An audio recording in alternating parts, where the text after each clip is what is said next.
નમસ્કાર વિદ્યાર્થી મિત્રો, બોર્ડની પાસિંગ સિરીઝમાં તમારું ફરીથી સ્વાગત કરું છું। તમારા માટે ફરીથી મોસ્ટ આઈએમપી ક્વેશ્ચન આપણે લઈને આવ્યા છે કે આ વિધાન ખરું છે કે ખોટું। જો p of a is equal to 0.8 ની 2 પાવર હોય તો p of a બાર બરાબર 0.2 ની 2 પાવર થાય। તો જરાક ચકાસી લઈએ કે ભાઈ વિધાન સાચું છે કે ખોટું છે।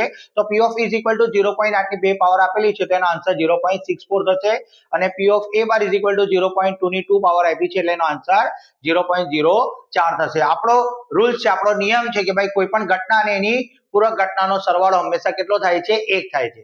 જો p of a બરાબર આપણને અહીંયા મળ્યા છે 0.64 plus p of a bar equal to 1।